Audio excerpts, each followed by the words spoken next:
The 2022 housing crash. I have not been predicting a housing crash. I have been predicting the bubble to continue to get bigger. And many people, including many of you watching right now likely, have accused me of being a perma bull, meaning I've been predicting inflation nonstop and no sort of correction or deflation or definitely not a price crash. Now, again, I hope I'm wrong. But all of the fundamentals that I'm looking at lead me to believe that prices and the cost of living are going to go higher. Now, there's people out there predicting that the Fed is purposely going to crash the housing market by continuing to push rates higher or allow rates to rise, including mortgage rates. And that's going to bring down the housing market. That's what people are saying.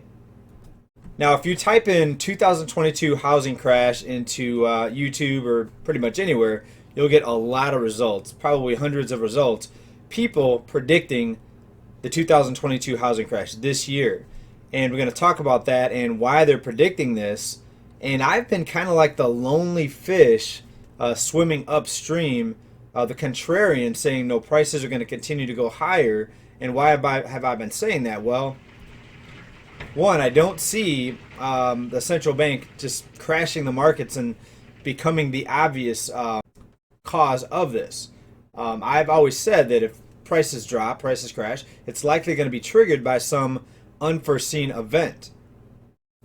Now, over the past couple years, we've definitely seen some unforeseen events that people didn't predict, but that only caused prices to go higher. It caused the supply chains to shut down in many cases. So we've seen the opposite of what many people predicted here. But if you've been on this channel, you've known all along that these are inflationary, not deflationary things that have been happening. So yes, I've been kind of like the lonely fish. Now, before we get into the meat and potatoes and the data here in the charts today, let's take a look at this lonely fish. This is how I feel. Whoa, now that is a scary lonely fish. Now check this out. Depressed and lonely fish who ate every friend he's had celebrates 16th birthday. So Michael here, the grouper fish, eats everyone around him, including his friends. And this is actually a real article. Folks, I promise I have not eaten any of my friends, but I do feel like a lonely fish because I'm the only one predicting inflation and home prices going higher. So I hope I'm wrong, but let's take a look at the 2022 crash predictions and why there's so many people out there, including some very well-known YouTubers, predicting the 2022 crash. Now let's start right here. This is the mortgage cost bubble visualizer here. This is a nice chart. And some other channels have pointed to this, saying this is a definite sign of a 2022 housing market real estate crash. And what they point at here is the cost of the typical mortgage, the annual mortgage cost. And right now it's at an all-time high of over $21,000, even higher, much higher than what we saw at the peak of the 2007-2008 bursting of the housing bubble. Now, while this is an accurate chart, it doesn't paint the whole picture for you. One very important thing, there's less people that own their homes today than there was at the peak of this previous housing bubble. What does that mean? That means more investors own homes free and clear without any mortgage. So this is looking at the average mortgage payment, but keep in mind more people own their homes today. I should say investors, not so much people, but companies, investors own their homes today free and clear, no mortgage. So you have to factor that into it.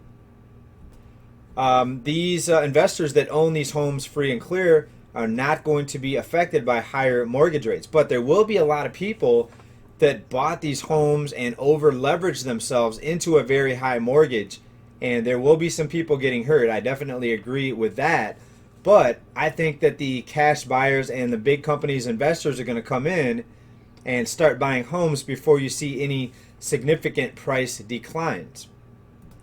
Now again, I hope I am wrong. I hope this doesn't happen. I hope prices do come down.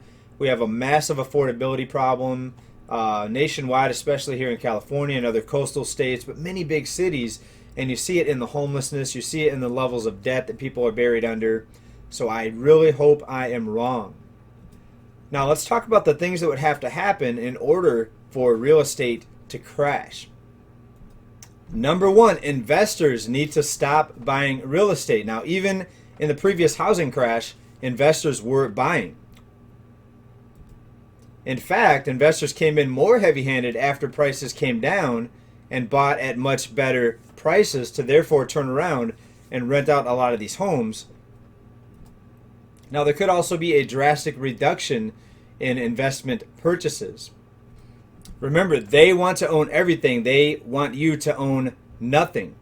Now, could they pass a law that says investors and big companies can buy these homes? Sure, they can. Do you really think they will? I don't think so. Now, here's another thing that would have to happen to bring down the housing market in 2022 to allow home prices to crash or even correct. And the second bullet point is no more foreclosure moratoriums. So what does it matter if someone can't pay their mortgage payment if they're just going to turn around and pass a law or pass a bill that says no one's going to get foreclosed? Well, that's going to prevent a housing market correction if they turn around and do the same thing that they started back in 2020. Now, there's many people out there that say no one should lose their home. We should definitely have endless foreclosure moratoriums. Everyone that's in their home needs to stay there. No one should ever lose their home. Well, what about the people that overpaid? What about the greedy investor that bought tens, hundreds, in some cases thousands of homes? Should they never be allowed to lose their homes either when they overbought, they overspent, they over-leveraged, they didn't plan correctly or they didn't plan carefully? Well, of course not. I mean, people should lose their home when they pay too much compared to what they can afford, when they become over-leveraged. But there are people out there that still support these foreclosure moratoriums, and they say no one should ever lose their home. If you're one of those people, think about this. What about the buyer that's been waiting years and years and years to save up for maybe one day buying a home, and all they see is prices rising forever? So I think foreclosures need to happen. I think they should be allowed. I do not believe in any foreclosure moratoriums. But do you think they're going to not do the same thing again this year that they did in 2020 if we start seeing a lot of people getting further behind on their mortgages? Well, again, I hope I'm wrong, but I do not see that happening. Please let me know down in the comments if you see that happening and why it's going to be different this time versus 2020. The next thing that would have to happen in 2022 for the housing market to come down, and all these have to happen together in my opinion, but the next thing on this list, the Federal Reserve needs to keep their word. And what have they been saying? They're going to continue to raise rates. That is the federal funds rate. They're going to continue selling assets from their balance sheet. That's also going to be a factor to push mortgage rates higher. And this also means that the Fed does not reverse course. In other words, are they going to just reverse course, turn around, start cutting rates again, start buying more securities and mortgage-backed securities, and adding again to their balance sheet? And are we not going to see the Fed balance sheet go to who knows where, from 9 trillion, close to 9 trillion where we're at now, up to who knows, 10, 20 trillion? Are they going to double their balance sheet? Nobody knows, but all those things would have to happen. The Fed would they would need to continue to take a hands-off approach. There has to be no foreclosure moratoriums. And somehow these mega corporations, investors have to be stopped from buying all of the inventory that's going to become available on the markets when people start losing their homes, if they're allowed to lose their homes. You see, there's too many things out there to predict exactly what's going to happen. I hope I'm wrong, but I do not see any housing market crash in 2002. Please let me know if you disagree, agree. If you want to add to this conversation down in comments, there's a lot of very smart people down there, and hope to see you down there in comments. What do you think? Housing market crash in 2022? Please let me know.